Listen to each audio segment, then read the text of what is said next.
So it's great to be here and to see everyone here and to have some time to just really interact around issues that I know are important to many of you in the room. That's how neighborhoods can be built to best support kids. And we've been doing a little bit of work in this area. So what I wanted to do is just share a couple of insights from our group and then also get some feedback from all of you in terms of the families that you serve and the children that you see and the communities that you serve, because that's incredibly helpful. So we've done a lot of work looking at children in poverty, and it's going to be no surprise to you that the outcomes for kids who grow up in low-income families and low-income neighborhoods are worse. And recently we've started to pay a lot more attention to issues of income inequality, right? So what that distance is between low-income children and their neighbors and their peers, and how that might affect kids who are growing up in these communities. And so the good news is that we've identified a number of community strengths and family strengths that can help to protect and buffer the effects of poverty. I'm going to talk about a few of those, and they're probably going to be no surprise to many of you who've seen this in action.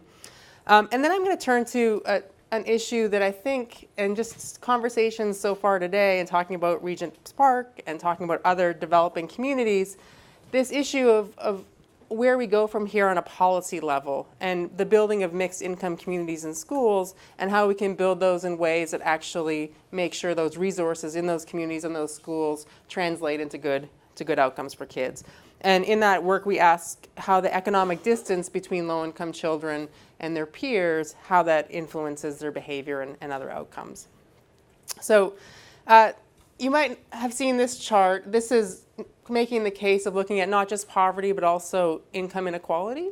And so on the x-axis here, this is how unequal or equal resources are distributed in various countries, right? So these are among rich nations. If you're on this side, income inequality is low. It means resources are distributed quite equally within society according to this Gini coefficient. And here we have high levels of inequality. Here, Mario and I are in the United States. Canada right here in the middle, and income inequality. And what you have plotted here is an index of child well-being. So these are 40 different indicators of child well-being and health. And this linear relationship tells you that if for children growing up in countries where resources are distributed quite equally across citizens, that their outcomes, their children look much better on a whole range of outcomes, right? Even among rich countries. And if you go down here in really high inequality places, their children do much worse. And when you go down to the state level within countries, we also have evidence that this is the case. So inequality might matter above and beyond the income level of that community or that region. So as we watch income inequality grow and this divide between the rich and the rest, this is something just to keep our eye on in terms of how kids are seeing that and how that might be influencing kids. So the study I'm going to talk to you a little bit today is called the Environmental Risk Study, and this is a study of 2,000 kids growing up in Britain. So they're first assessed at birth, and they've been assessed every few years. They're now in their 20s. The last time we saw them was age 18 when we saw 96% of these kids. And so we go into their homes and we collect information on everything from their genetics to their testing for how they're doing in school in terms of reading, in terms of intelligence. We do tests on their parents and assessments of their parents' mental health. And then Rob Sampson and I had done some work overlaying. He's a neighborhood researcher who's made really important contributions to this area. Done some work mapping these children's communities. So how cohesive these communities are, what poverty levels are in these communities, just to look at how those factors relate to children's mental health over time. I'm going to share some results of that today. So this was called the Community Strength Study. So we had this ongoing longitudinal study. We wanted to layer on and understand, what are the communities of these kids? What do they look like? Rob did this really wonderful work in Chicago. It was a systematic social observation where people actually went out onto the street, drove vans down the road, videotaped along the streets, and coded those observations to get measures of kind of what that community looked like. We started in 2009, and instead of buying vans, we just went in Google Street View and tried to do the same thing that Rob did. And it turned out it worked for a lot of the outcomes in terms of capturing some of this stuff. So that was an interesting effort. But so here's some of the good news. So we surveyed the residents. So we surveyed people that were living on the same street and oftentimes in the same apartment block as the children in our study. And we asked them a bunch of questions about how safe they felt in their neighborhood, how well they knew their neighbors, how well people looked out for children in the neighborhoods. We summarized in this measure of collective efficacy that many of you have probably heard about, and Mario could probably talk a lot more about. But this was this level of social cohesion, right? So how close people in the neighborhood felt they were to each other, and how willing they seemed to be to intervene in the common good, right? So how likely would you be to stop a kid who was about to get in trouble, right? And so we were able to summarize all of the neighborhoods in our study on this dimension. And one of the things that I like to point out is here's, in our deprived neighborhoods in Britain, here's a distribution of collective efficacy right here. So the mean is lower in our most affluent neighborhoods, but you see some of our most cohesive and supported neighborhoods are some of our lowest poverty neighborhoods, right? And I'm sure you guys, I see a lot of nodding, right? So there's a lot of strengths. We get a lot of stereotypes of what a poor neighborhood might look like, but there's a lot of strengths within these communities. And we were interested in seeing how those strengths, whether they protected kids that lived in them or whether they conferred some benefits to the families that were there. In some of our early work, we did find exactly that. So children from low-income families, if they were growing up in a neighborhood that had high levels of collective efficacy, they actually looked a lot better in terms of their behavioral problems at school entry, right? So there was this added effect of and above the family for this community level support. We also have done some work, so these are just two lines showing children's trajectories of mental health across time, and this is antisocial behavior. So we expect at age 5, you've seen them, the kindergartens, they come in, they're aggressive, they fight, and our job is to kind of socialize that out of them in childhood, and that's what happens normally for kids. Here are the kids from the deprived neighborhoods and the kids from the affluent neighborhoods, but what closes this gap is supportive parenting, right? So strengths within, we can make this difference go away statistically by accounting for whether or not that kid has a supportive parent in the home, right? So there are strengths at the family level, at the community level, that help to reduce these disparities, and many of you know that. So the question we've had more recently is, what does it mean for a low-income kid to grow up in a mixed income community, right? So we see child poverty rates, we see the number of children living in poverty. In the US, the latest statistics were just released, and close to 50% of US children live dangerously close to the poverty line. That's under that 200% of the poverty line. 15 million live in families below the poverty line. So that's a lot of children living in these conditions. There are a lot of targets to move families and move children out of poverty, but the number of children living in poverty has actually increased over the last 10 years in the United States.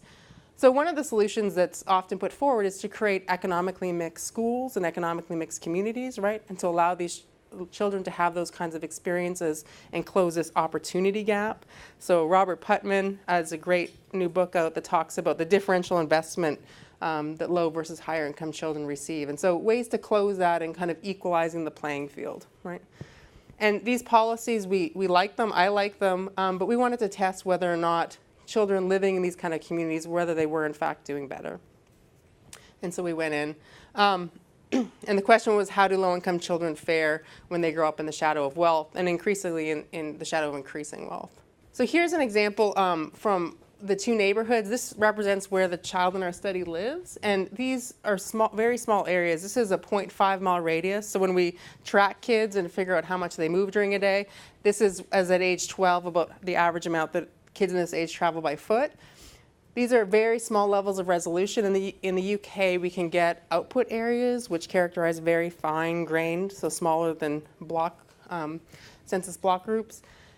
And the dark blue is high poverty, and the light white is the most affluent neighborhood. So you can see that these are two low-income children, one that's living in concentrated disadvantage, and one that's living in a more affluent neighborhood, attending a more affluent school, right?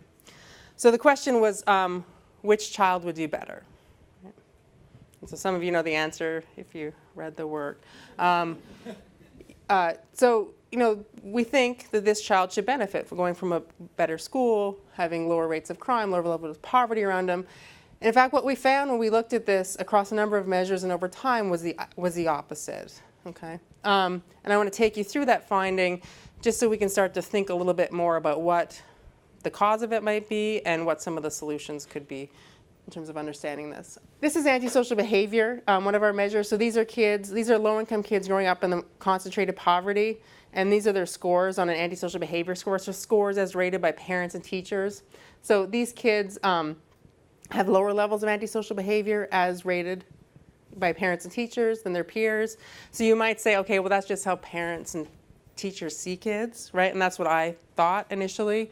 But when we go in and we actually do in-home testing, we find a similar pattern of results, right? So when we're testing them on what they've learned in school, when we're getting self-reports from them, how much they're drinking later on, what kind of behaviors they're engaging in. So the low-income kids in our study, if they grew up what we called in the shadow of wealth, they tended to be doing a little bit worse. So we found this again across, this is educational success, we had teacher ratings, we had educational actual testing in the homes, and found this similar pattern, right? So these kids, low-income kids in concentrated poverty, were actually scoring higher than their peers living in higher income areas. We tried to control for the factors that might account for why families move into these kind of areas, and the effect remained.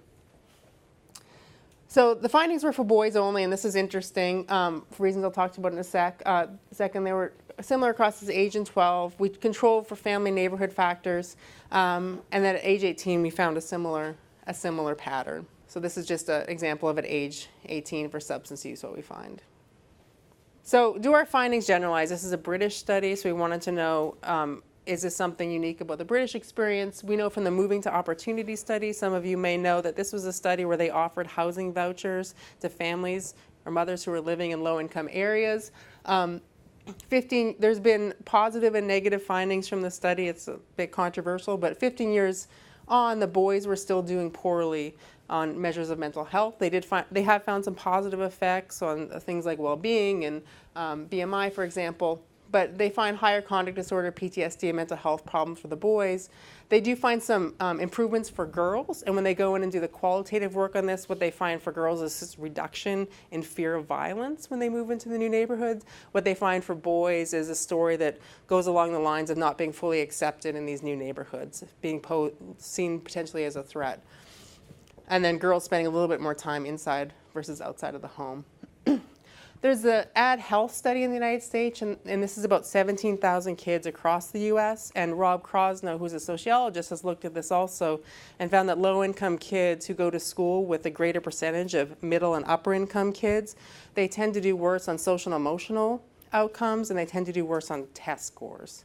And this finding is largest for minority children, right? So again, not a good story to tell, but I think an important one to hear, to think about how we could make these settings a little more welcoming to low-income children.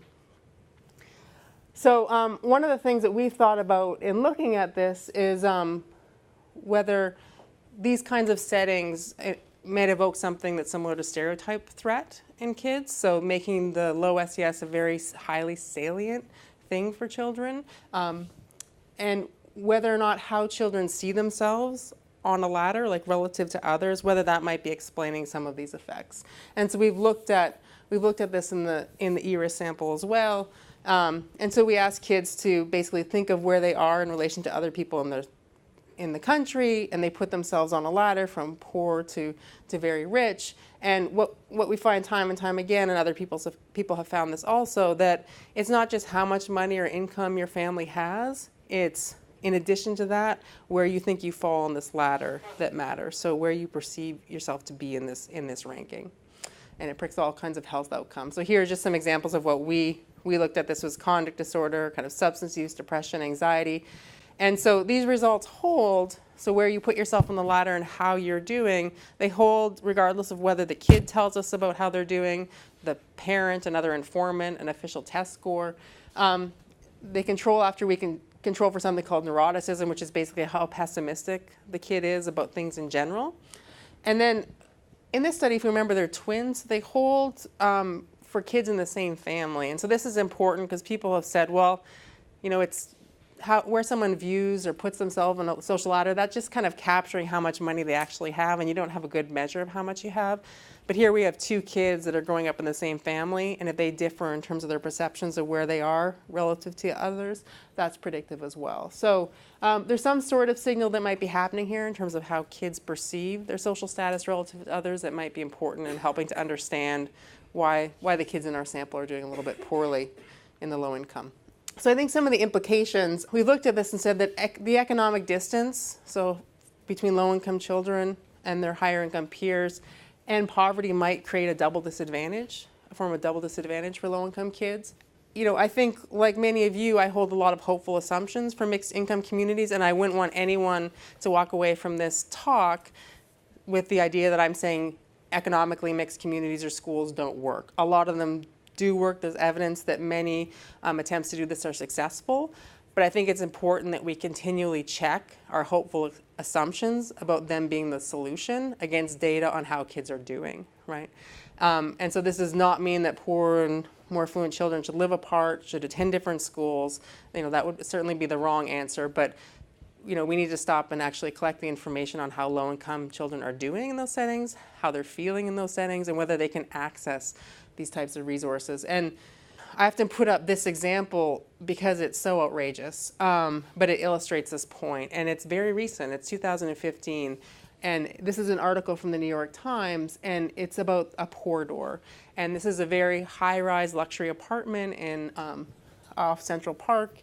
And the idea was that a certain percentage of the units in this new luxury apartment would have lower income housing embedded. So those kids could attend good schools, grow up in a better neighborhood. The application process, it was a lottery, and it was just an overwhelming response.